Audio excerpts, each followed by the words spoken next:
Welcome to the Sober Podcast, brought to you by the Sober Network. The Sober Network is actively engaged in revolutionizing the recovery community.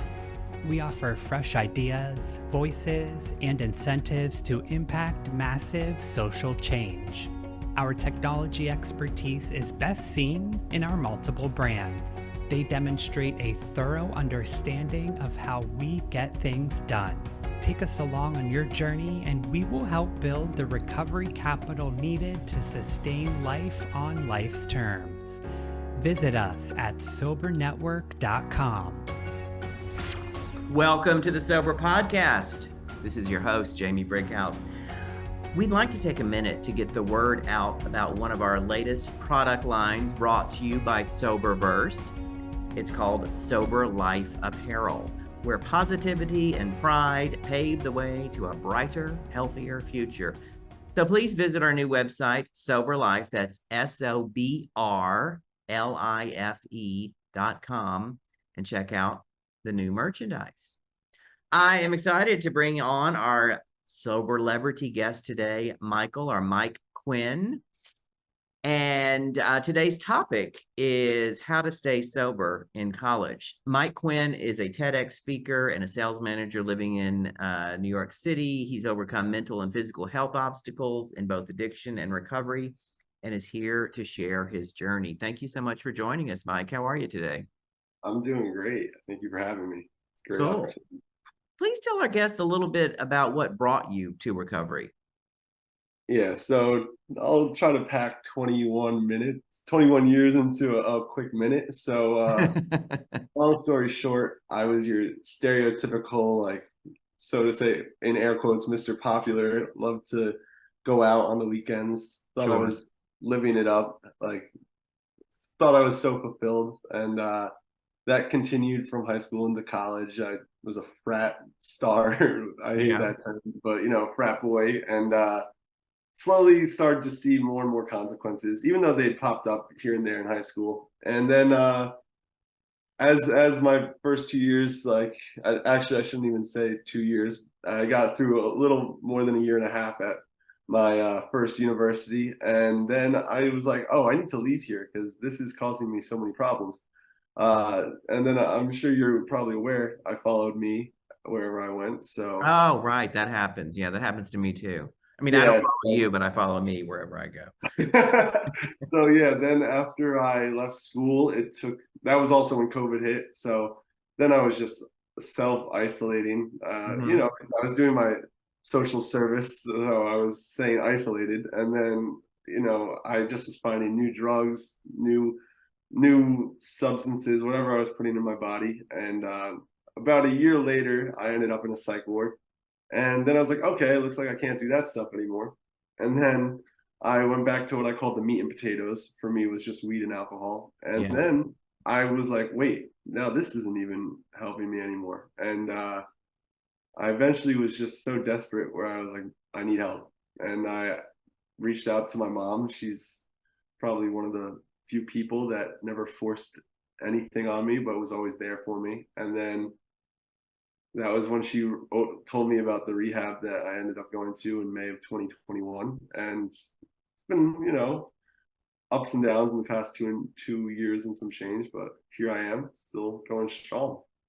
Right. So you got sober in college, and alcoholic that I am, and thinking about my college years, that when my alcohol and drugs were just really taking off, I can't imagine how you do that. So how were you able to stay in recovery in college while probably many others around you were focused on partying? Yeah, so great question. I mean, I was not at school when I got sober. I took that year off. But then once I got a month under my belt, a month of sobriety, I was starting to get aspirations again. And I was like, wait a second, I think I want to do something with my life again. And so then I had the bright idea that I would go back to the same college that kind of led to the downfall in the first place. And luckily, all my counselors were like, yeah, let's not do that.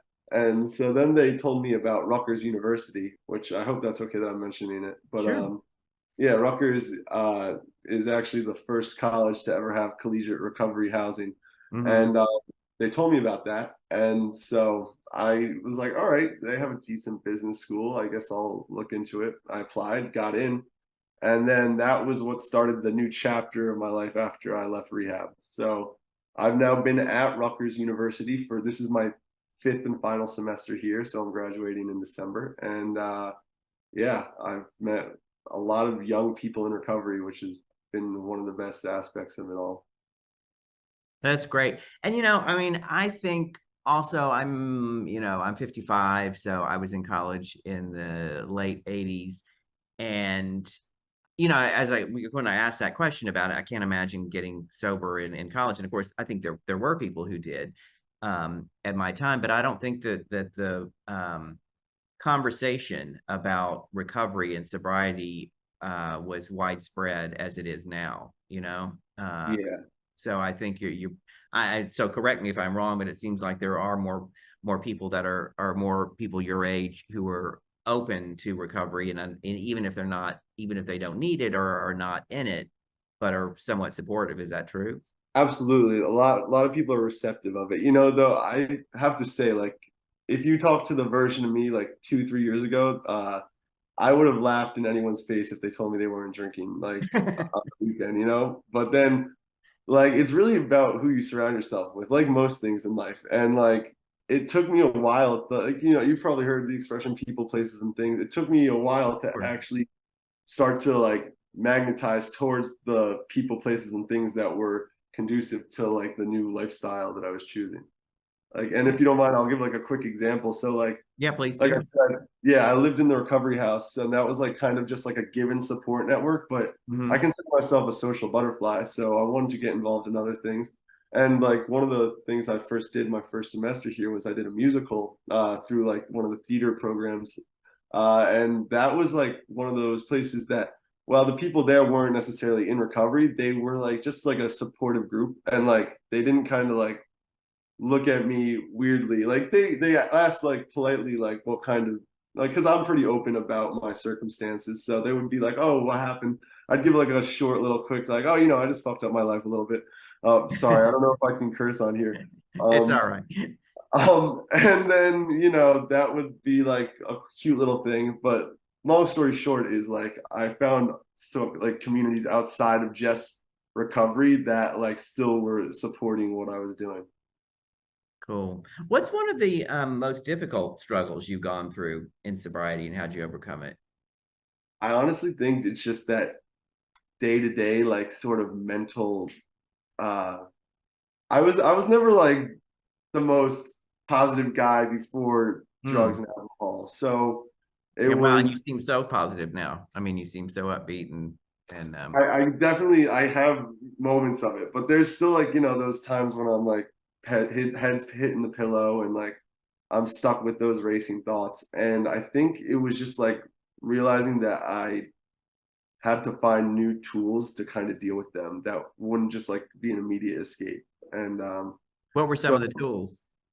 I mean, at first it was just talking to other people about the wild thoughts that would cross my mind. Like one thing that I never ever imagined was being able to tell someone that I like was having a suicidal ideation, and then have them be like, I understand, or like I get that, or like not immediately just like I was always so scared to talk about it because I was afraid that that would just like put me like almost, I don't know, there was so many like thoughts of what would happen if I brought it up that I almost like made the decision never to do so. And then I finally just did it one time, and it was met with like compassion, and I was like, wow. And so I guess that's like the thing that's kind of been recurring, is dealing with the like mental health issues, like especially when it comes to like just those extreme escapist thoughts. And like, and then outside of that, it's really the things that kind of lead to that. So I guess for me it's sounds like so silly at times, but for me it'd be like wanting to get good grades, wanting to perform up to like what I thought was like the level I should have performed up to. And then like kind of realizing that these were all like things that weren't actually helping me, and I Yeah, thought they were yeah. for a while. but it was really just slowly like deteriorating my mindset. And Cool. I don't know if I answered that question fully. You did. And you know what? We're going to take a quick commercial break, but everyone stay with us. We'll be back in just a few seconds. Hi everyone, Nate Kelly here, producer of the Sober Podcast. Head over to soberpodcast.com for more information on the show and for a library of all of our past episodes with your favorite Soberlebrities. All of our episodes are available in both video and audio format, and you can also register as a guest and apply to be featured on the podcast. Thank you so much for downloading today's episode and for continuing to support both the Sober Podcast and our Sober Network. Jamie, back to you. And we're back talking to Mike Quinn. You know, you were talking about that you were a negative person before getting sober, and you know, you seem like a fairly positive person these days, but you have your moments. Do you have any daily routines to continue to enforce positivity within your? Absolutely. Yeah. So I got excited when you asked. I've actually been doing like positive affirmations on a daily basis for like over a month now. And Yep. it's almost meditative at times. It's like a mix between like a prayer / meditation routine. And I just say it, even when I don't always want to believe it, or like when I don't always feel it. And it took like a couple weeks for me to be like, I am powerful. I am one with the universe. I listen to YouTube videos that kind of just like say something and then I repeat. But that's one thing. And then on top of that, usually reaching out to other people and seeing, like, because I've learned, like, if I'm feeling this way, odds are someone else in my life might be feeling this way too. And so I've, in the couple of years I've been doing this whole thing, 12 steps and whatnot, I've like, I don't always do my best at it, but I try to like reach out to someone else, because I've been told that helping someone else is the best way to get out of your head. Yeah, and it gets out of you get out of yourself too. Yeah. To help our listeners who are just starting on this journey, how did you identify positive self-talk? That it was, you know, that it was needed, and how did it begin for you? I guess it started, I would always like just say something negative out loud about myself in group settings. And I had one friend who would always say like, hey, don't talk about my friend like that. Like I would say something negative about myself in a group setting and he would say, hey, that's my friend there. And Oh, that's funny. I love I it. liked the way he spun it, because it was like, I wouldn't be saying that about anyone else in the room if they made a subtle mistake or whatnot. And so then that kind of like gave me room to be like, wait a second, like I'm my own friend. So why am I treating myself so negatively with things that I wouldn't treat anyone else like that for doing? And so then that was like, I guess, my first sort of like introduction to realizing that what I say to myself is important and powerful.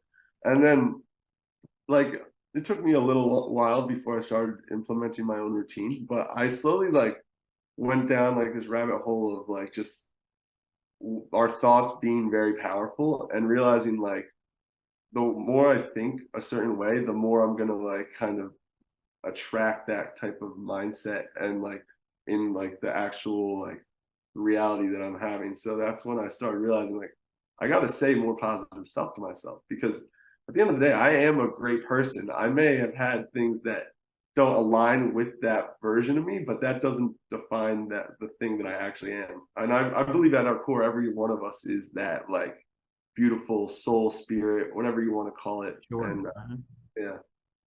Well said. Back to staying sober in college, what advice would you give to our listeners or to anyone who is in college and wants to get sober, or is sober and is trying to get sober, Yeah. So, or stay sober rather? right. I would say number one, evaluate the people that you're surrounding yourself with.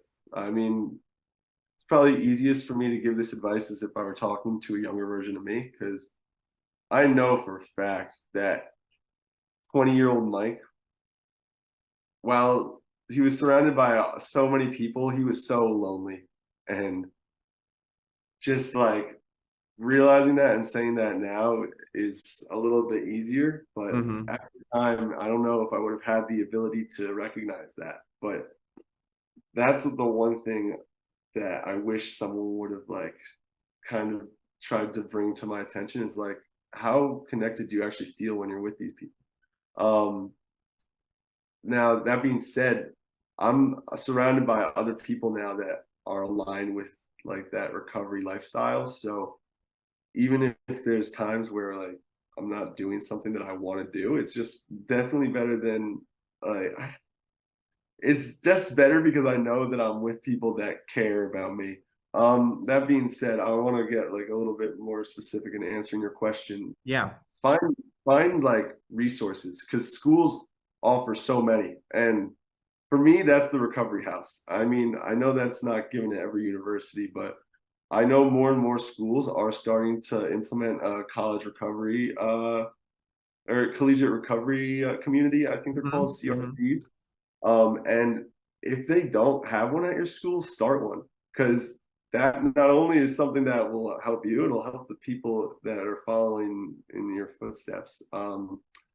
And then on top of all that, there's I'm trying to be careful with not advertising a specific group, but like there's Sure. usually some sort of meeting in your area, whether it's just like all recovery or there's usually something. If you're at a university, there odds are there's going to be some sort of group setting where there's people talking about mental health, about recovery from eating disorders, from substances, from you name it. But Yeah, then that's great. That's great. And and as I was saying, I think that's a lot different today than it was in my era, when recovery was not nearly as widespread or as accessible as it is today. Because I'm pretty sure my college, and most colleges in my era didn't address that, or certainly have the resources or the on-campus meetings that you might have in a lot of colleges today and universities. yeah. So that's great. That's good news for any college student who wants to get sober. One last question that we ask all of our guests: what is the best lesson you've learned in recovery, and how did it help you?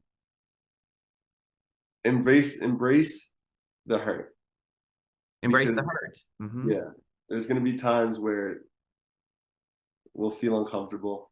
I mean, I know for myself that's been happening more times than not, but I was told by someone if it's there's some resistance, odds are it's leading us to something better. That could obviously there's probably some extra variables in play, Yep. but embrace the hurt because I know for myself it's been very rare that I'm not grateful for some sort of crappy circumstance in the long run. And easier said than done. It's easier to look back. Hindsight's 2020, but I know for myself, I have to remind myself that where I'm at right now is not where I'm going to be tomorrow, next week, next month, next year. And as long as I stay on this path of recovery, I'm going to be all right. Great way to end the interview. Thank you, Mike Quinn, and thank you for joining us again. To Thank all you. our listeners, thank you for your continued support. Visit us on soberpodcast.com and all places where you find major podcasts to leave us a review and sign up for our mailing list. You will also find the contact information in the show notes for our guest, Mike Quinn. You should check out his TEDx talk. You can find it on YouTube. This is your host, Jamie Brickhouse. You can find me on TikTok, Instagram, Facebook, where I tell a true story in high heels every day. Signing out for the Sober Podcast. Tune in for another show next week. Thanks for listening. Bye. Thank you for joining us for this episode of the Sober Podcast. We hope that you have found this episode helpful and look forward to you joining us next time. As we continue to grow and implement positive change, We hope that you'll share our podcast with your friends and loved ones. They can find us on all the major podcast directories or at soberpodcast.com. If you have an idea for the show, want to leave positive feedback, ideas, or comments, connect with us at soberpodcast.com. You can also reach out to us on our social media platforms in the Soberverse. We'd love to hear from you. A special thanks to all those who make this show happen. Jamie Brickhouse, our host, Chrissy Senopol, our social media manager, our sponsor, Dr. J and the Sober Network, and me, I'm your executive producer, Nate Kelly. Join us next Saturday for another story of hope and resilience with a notable Soberlebrity. And until then, remember that we here at the Sober Network are driven by our mission to help people get sober and stay sober. Bye for now.